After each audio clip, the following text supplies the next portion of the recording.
This is Mr. Eugene, and today we're talking about something that destroys marriages silently. So many married men are living in quiet misery, and here's what's disturbing. All they want are two straightforward things, and their wives understand exactly what those are. How could they not? Men only want peace and consistent intimacy. This sounds incredibly simple, and it is, until you factor in the games some women play. Unfortunately, many wives weaponize these two basic needs as tools for manipulation and control. Here's how it operates. She wants something, but he doesn't agree. Does she discuss it with him like one reasonable adult to another? Of course not. She chooses to destroy his peace by nagging him relentlessly until he surrenders what she wants. Now, if he gives it to her, it's just to silence her. We all recognize that's a terrible foundation. But this type of woman is so self-centered that she doesn't care or even register the damage it inflicts on him and the relationship. Now, what's her backup strategy if the nagging doesn't work? Exactly. She withholds intimacy until he capitulates. Doesn't really matter to her. She doesn't care about him, his needs, or the relationship. She only genuinely cares about what she wants. Why is this pattern so widespread? This revolting reality occurs so frequently that no one even reacts to this situation anymore because these behaviors have been so normalized. Why do I use the word revolting? What else do you call a person who treats someone so poorly when he is only there because he wants to protect and provide? So yes, revolting is accurate. What would you call it?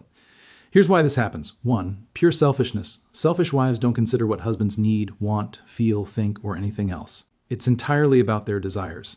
2. Limited awareness. Humans have different levels of understanding about themselves, the world, and most critically, how their behavior impacts others. The lowest levels perceive themselves as the main character, and the rest of us are background extras. 3. Zero-sum mentality. These people are aware that others have needs, but believe resources are limited, so they hoard as much for themselves as possible. They operate from scarcity instead of abundance. Women who have figured things out understand a few very basic principles of relationships.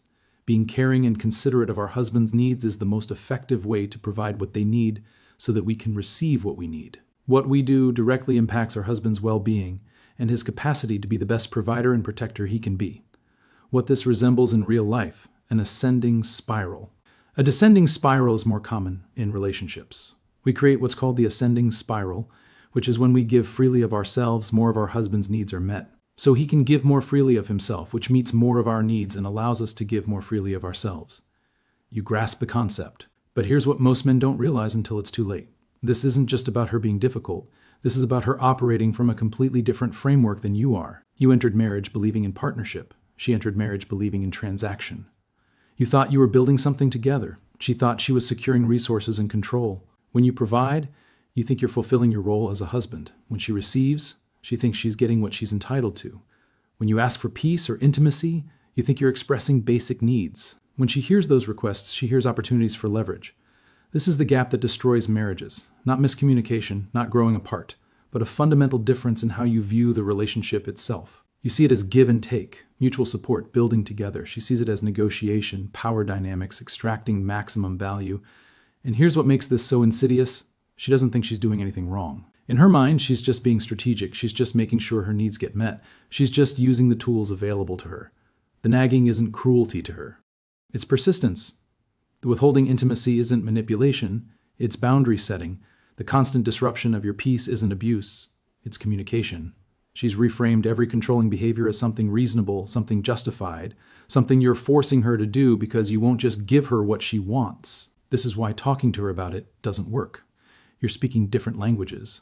When you say, I need peace, you mean I need a home environment where I'm not constantly under pressure. When she hears I need peace, she hears he wants me to be silent and compliant. When you say I need consistent intimacy, you mean physical connection is how I experience love and partnership. When she hears that, she hears he thinks he's entitled to my body. She's not trying to understand you. She's trying to win. And every conversation becomes another battleground where she's defending her right to control the terms. Let me tell you what this looks like over time. Year 1 or 2, you're still trying.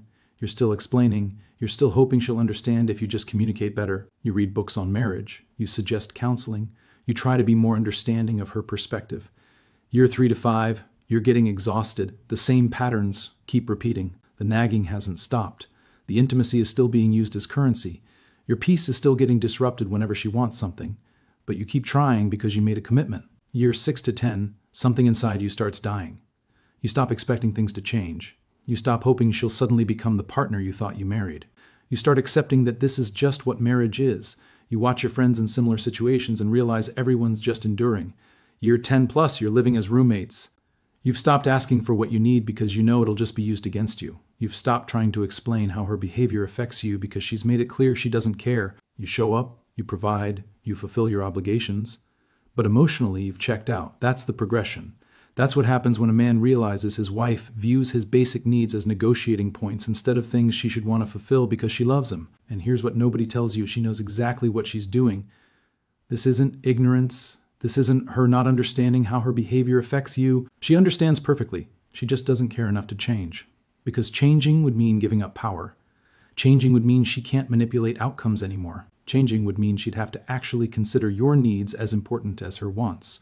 And she's not willing to do that because, in her mind, she already compromised by marrying you. Everything after that is you proving you deserve to keep her.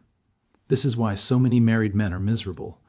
Not because marriage itself is bad, but because they're married to women who view them as resources to be managed instead of partners to be cherished. The path forward isn't simple. You can't fix someone who doesn't think they're broken. You can't negotiate with someone who sees negotiation as weakness. But here's what you can do. First, stop accepting the framework she's operating in. When she withholds intimacy to get what she wants, don't give in. Not because you're being stubborn, but because rewarding manipulation just gets you more manipulation. When she disrupts your peace with nagging, don't engage. Not because you're ignoring her, but because giving attention to bad behavior reinforces it. Second, establish boundaries that protect your well-being. Your peace isn't something she gets to destroy whenever she's frustrated. Your needs aren't bargaining chips. Draw clear lines about what behavior you'll accept and what you won't. Third, be prepared for escalation. When you stop playing the game by her rules, she'll escalate. More nagging, more withholding, more disruption, because it worked before and she's trying to reestablish control. This is the test. If you cave here, you're signaling that she just needs to push harder to get what she wants. If you hold firm, you're signaling that the old patterns are over. Fourth, accept that she might not change. This is the hardest part. You might do everything right, set every boundary, stand firm against every manipulation, and she still might not become the partner you need. Because some women are so committed to the control dynamic that they'd rather destroy the marriage than give up power. If that's who you're married to, you have to decide what you're willing to live with. A lifetime of being manipulated, or the disruption of starting over? Neither option is easy. But one preserves your dignity, and the other slowly erodes it until there's nothing left. Here's what women who understand relationships know. A man who feels respected, valued, and desired will move mountains for his wife. A man who feels manipulated, controlled, and used will do the bare minimum to avoid conflict. You can't extract greatness from a man through manipulation. You can only extract compliance. And compliance without genuine commitment is just a man waiting for an exit. If you're a woman watching this, ask yourself honestly, are you giving your husband what he needs, or are you using what he needs as leverage to get what you want? Are you creating an ascending spiral where both of you give freely and both receive abundantly? Or are you creating a descending spiral where everything is transaction and everyone's keeping score? Your husband's two basic needs, peace and consistent intimacy, aren't complicated. They're not unreasonable. They're foundational to how he experiences love and partnership. If you're weaponizing those needs, you're destroying the man you claim to love. And eventually, there won't be anything left to destroy. If you're a man living this reality, understand you're not alone. Millions of married men are experiencing the same manipulation, the same control, the same quiet misery. And the reason it continues is because we've normalized it. We've accepted that this is just how marriage works, that men are supposed to endure, that wanting peace and intimacy makes you needy or demanding. That's a lie designed to keep you compliant. Your needs matter, your peace matters, your dignity matters. And a relationship that requires you to sacrifice all three isn't a partnership.